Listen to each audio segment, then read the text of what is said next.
Bienvenue dans cette vidéo où je vais vous détailler avec vous tous les coûts réels pour devenir micro-entrepreneur en 2024.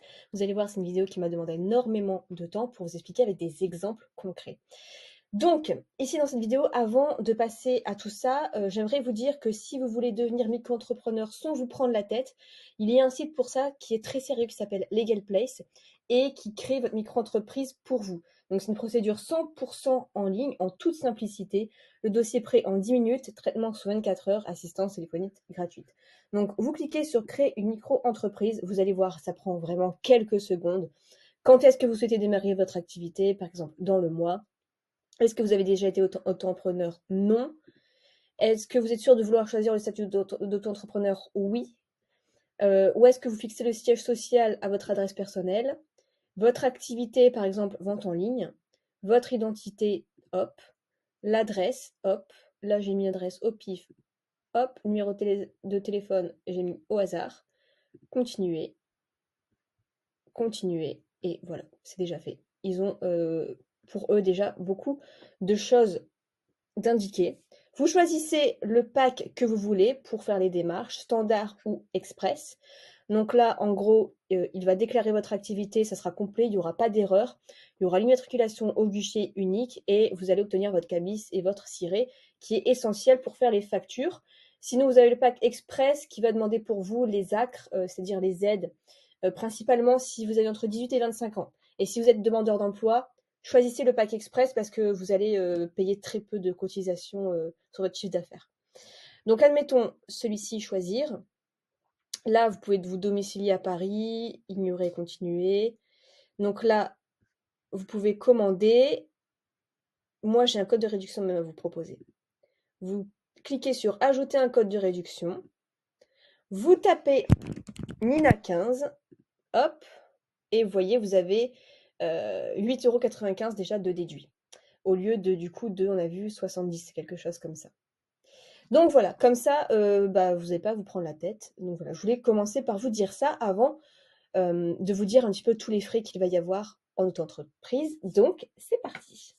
Alors, bienvenue dans cette nouvelle vidéo. On va voir aujourd'hui comment ça vous coûte réellement de devenir auto-entrepreneur. Alors, je parle bien de devenir auto-entrepreneur. Pas une fois que vous avez 10 ans d'activité, mais vraiment sur les coûts d'inscription, ce que ça va vous coûter la première année. J'ai pris pas mal de temps à préparer cette vidéo et je vous invite vraiment à rester jusqu'à la fin parce que je voudrais vous mettre en garde sur quelque chose quand on s'inscrit en tant qu'auto-entrepreneur et dont vraiment personne ne parle. Et malheureusement, c'est arrivé à des personnes que je connais qui ont dû arrêter cette activité-là parce que il y avait quelque chose à savoir qu'ils ne savaient pas et ils ont perdu des années comme ça.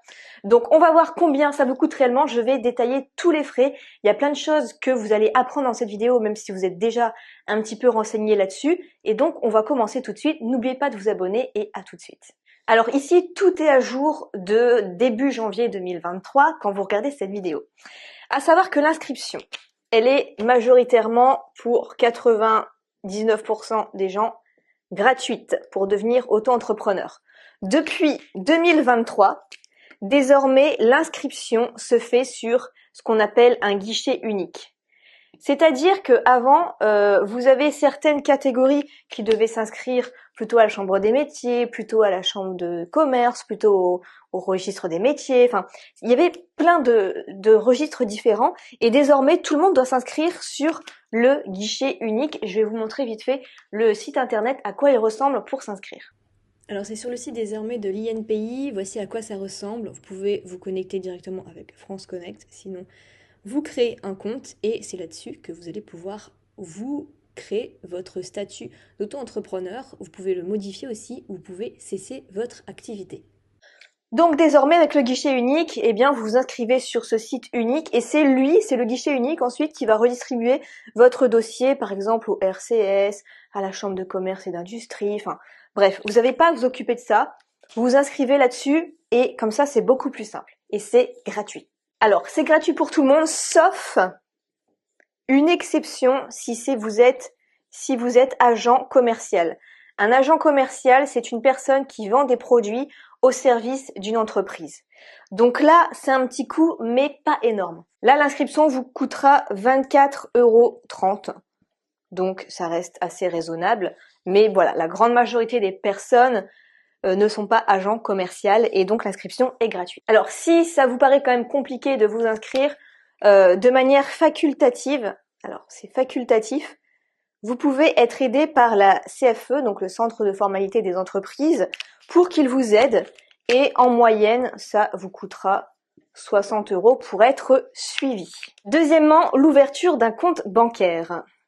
Parce qu'il y en a beaucoup qui pensent que c'est obligatoire, mais ça ne l'est plus.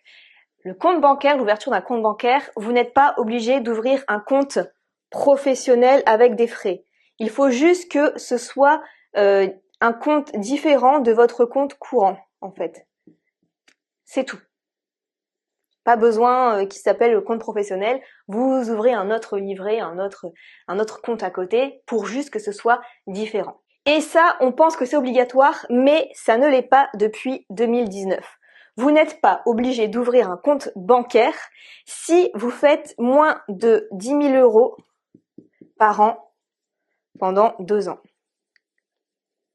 Donc, ça exonère pas mal de personnes. Puis de toute façon, comme vous n'êtes pas obligé d'ouvrir un compte professionnel, finalement, ça peut vous coûter 0 € si vous décidez d'en ouvrir un à part de votre compte courant. Alors si vraiment vous voulez faire les choses bien pour vous parce que vous aimez ça, sachez que ouvrir un compte bancaire pro, sinon ça peut vous coûter en moyenne 24 € par mois. Donc à vous de voir si vous voulez faire cette dépense ou pas, mais vous n'êtes pas obligé dans un premier temps et vous n'êtes pas obligé d'ouvrir un compte pro. Mais sinon, c'est en moyenne ce que ça peut vous coûter. Troisième point, c'est l'assurance professionnelle quand on est auto-entrepreneur. Pareil, là il y a beaucoup d'idées reçues, ce n'est pas obligatoire. Ça dépend vraiment des corps de métier. Ça peut être obligatoire, par exemple, plutôt dans le bâtiment, dans le sport, bien sûr dans tout ce qui est transport. Mais si vous exercez depuis chez vous, si c'est sur Internet, ce n'est pas obligatoire. Quatrième point, les cotisations sociales. Donc c'est ce que vous devez à l'URSSAF. Sachez tout simplement que si vous faites 0 € de chiffre d'affaires, vous devez 0 € à l'URSSAF. Sinon, selon votre chiffre d'affaires, vous devez 12,3% de votre chiffre d'affaires si c'est de la vente de marchandises, 21,2% si c'est de la prestation de services et les activités libérales, et 21,1% pour toutes les autres prestations de services. Donc là-dessus, si vous avez un doute par rapport à si vous rentrez dans telle catégorie ou telle catégorie, vous envoyez un email aux impôts. Ils vont vous répondre. Par exemple, pour le marketing d'affiliation, c'est considéré comme de la prestation de service. Alors, quand vous payez vos cotisations sociales, toujours si vous faites 0 €, vous payez 0 €. Mais si vous faites du chiffre d'affaires, vous devez aussi payer une taxe pour la contribution à la formation professionnelle. Alors, c'est pas grand-chose. On est à 0,1% pour la vente de marchandises, 0,3% pour les prestations de services et 0,2% pour les autres prestations de services. Mais de toute façon, ça, c'est pas compliqué parce que au moment, en fait, d'inscrire votre chiffre d'affaires, toutes les taxes vont se déduire automatiquement et je vais vous montrer l'exemple vite fait après sur le site de l'URSSAF. Vous allez voir, c'est très simple. Mais en tout cas, vous avez une idée des chiffres de ce que vous devez par rapport à votre chiffre d'affaires. Alors nous voilà sur le site de l'URSSAF, vous avez à déclarer, ça prend vraiment 2 secondes parce que tout se fait automatiquement. Donc là par exemple pour janvier 2023, si c'est de la prestation de service, imaginons que vous avez fait 2500 € en prestation de service, vous le marquez dans la case qui correspond. Ensuite, vous cliquez sur suivant. Il va vous dire que ici, vous devez donc 21,10% pour votre catégorie en BNC, 528 €. En plus de ça, donc vous avez la formation commerce obligatoire à 0,10% qui se remplit automatiquement de 3 €. Et vous avez votre taxe TCI de prestation qui est de 0,04% de 1 €. Et donc du coup, le total se fait automatiquement qui dit de 532 €. Il n'y a plus qu'à valider ensuite et revalider avec votre mandat de compte bancaire. Et c'est fait. Vous voyez, ça prend 30 secondes. Tout se calcule vraiment automatiquement. Alors vous pouvez avoir aussi une aide qui s'appelle l'ACRE, qui vous permet en fait d'avoir une promo, une réduction de 50% la première année. Alors là, ça concerne seulement certaines catégories de personnes, donc tout le monde ne peut pas l'avoir, mais ça peut être bien parce que par exemple, au lieu de payer 12% de de cotisation sociale, vous payez que 6% la première année. Donc ça peut vraiment vous aider à démarrer votre activité si vous êtes un peu juste. Alors maintenant, au niveau de la comptabilité. Alors pour la comptabilité, il n'y a pas obligation d'avoir une comptabilité avec un comptable que vous payez chaque mois quand on est auto-entrepreneur. Vous pouvez faire tout à la main, mais il y a bien sûr certaines règles. Mais voilà, vous n'êtes pas obligé d'utiliser un logiciel. Vous pouvez faire à la main. Et moi, par exemple, j'utilise ce carnet qui coûte 9,97 € sur Amazon. Donc ça vous coûtera pas très cher et au moins ce sera aux normes. Vous avez en fait toutes les recettes et les achats à faire, à remplir. Et ça suffit pour être aux normes. Mais pareil, vous pouvez prendre un carnet et du coup, vous en avez pour 0 €. Donc, pas obligatoire d'avoir un comptable. Vous le faites vous-même. Et voilà. Un carnet de notes, de recettes et de factures, ça vous coûte en moyenne 10 €. Alors, si vous voulez quand même prendre un logiciel de facture parce que vous préférez faire sur l'ordinateur, ça vous coûtera en moyenne 20 € par mois. 6e point, les impôts. Alors, au niveau des impôts, vous devez payer ce qu'on appelle la CFE.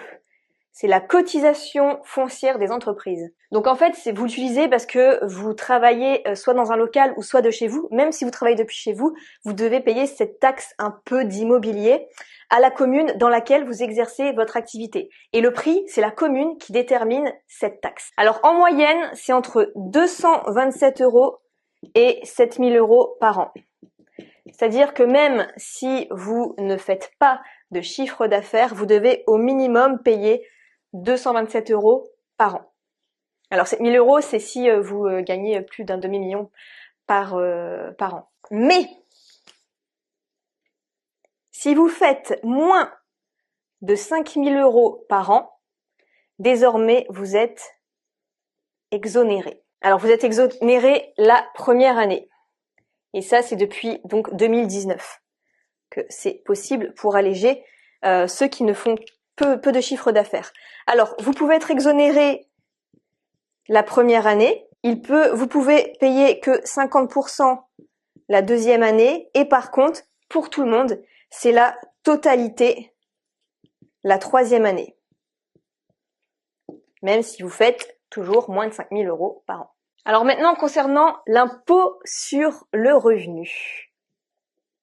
Vous allez voir qu'il y a quand même quelques avantages plutôt sympas. C'est-à-dire que les impôts vont faire un abattement forfaitaire, c'est-à-dire qu'ils vont considérer votre revenu, ils vont prendre seulement une certaine fourchette, c'est-à-dire qu'ils vont retirer moins 71% si vous faites de la vente de marchandises, ils vont retirer 50% si vous faites la prestation de service et 34% pour les autres prestations de service et activités libérales. Donc ça c'est sympa parce que si vous faites de la vente de marchandises, ils vont ils vont retirer moins 71% et il est possible que vous ne payiez pas d'impôt en fait parce que c'est intéressant pour de pas être taxé sur la totalité de notre chiffre d'affaires parce qu'on paye déjà les cotisations sociales à l'URSSAF. Alors après il y a ce qu'on appelle aussi l'option du versement libératoire qui permet en fait de ne pas payer tout d'un coup par an, mais en petite quantité. Mais ça, c'est quand même des options un peu plus compliquées à voir, mais on va laisser tomber pour ça, on va rester assez simple. Et 7e point concernant la TVA, un auto-entrepreneur ne paye pas de TVA jusqu'à un certain montant. Ce montant est quand même assez élevé, c'est 91 900 € si vous faites de la vente de marchandises et 36 800 € si vous faites de la prestation de service. Une fois que vous dépassez ce seuil, donc c'est bien par an, vous devez payer de la TVA. Mais en attendant, il n'y en a pas du tout à payer. Donc sur les factures, c'est beaucoup plus simple également. Alors là où je voulais vous attirer votre attention, comme je parlais au début de la vidéo, c'est attention à la retraite des auto-entrepreneurs. Parce que l'abattement forfaitaire qu'on a vu est sympa pour payer moins d'impôts. Par contre, il n'est pas du tout sympa parce que c'est le même calcul pour la retraite. Et donc, du coup, il prend un pourcentage seulement de votre revenu. Et si vous n'avez pas gagné assez, il va pas valider vos trimestres de retraite.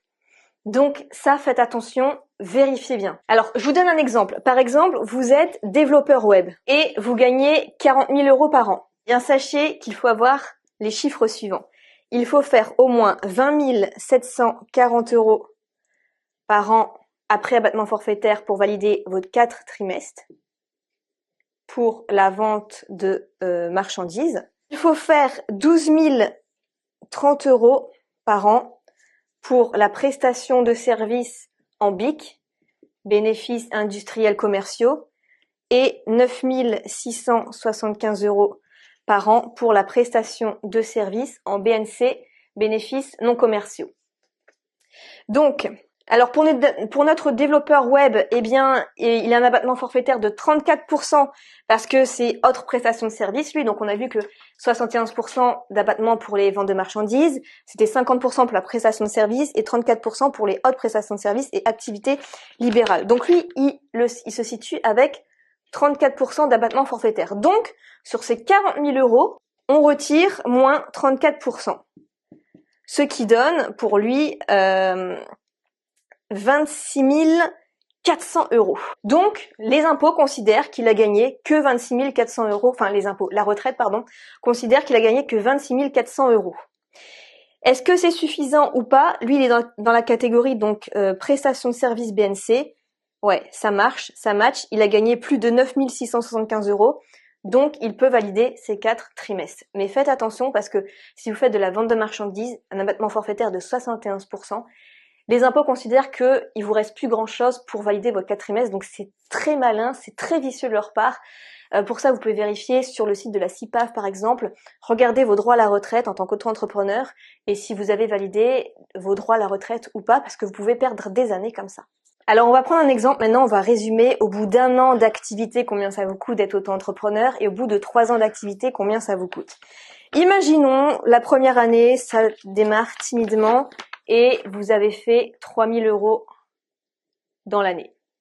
Et au bout de 3 ans, vous êtes arrivé à 20 000 € par an. Voyons combien ça va vous coûter. Alors, l'inscription, on a vu, c'est toujours 0 € pour vous. Imaginons, vous êtes quelqu'un qui travaille sur Internet, en prestation de service. Voilà, ça donne ça. Compte bancaire, vous restez toujours à 0 €. Ici, vous en avez pris un compte à part, mais ça reste toujours gratuit. Au niveau de l'assurance, vous travaillez chez vous, donc 0 €. Cotisation sociale, donc là, cotisation sociale, on est à 21,2%. Donc sur 3 000 €, vous devez 636 € et sur 20 000 €, 4 240 dans l'année. La compta, la première année, 0 €. Au bout de 3 ans, vous avez acheté un livret, 10 €. La CFE, donc là, exonérée parce que c'est moins de 5 000 € la première année, donc vous ne devez rien.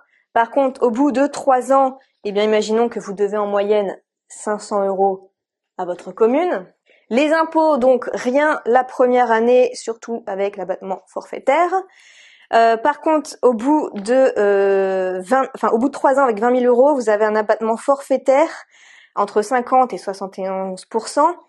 Vous avez 11% d'impôts et donc, en gros, d'après mes calculs, si vous gagnez, on va pas rentrer hyper dans le détail, mais en gros, ça reste dans la fourchette entre 10 777 € et 27 478 €.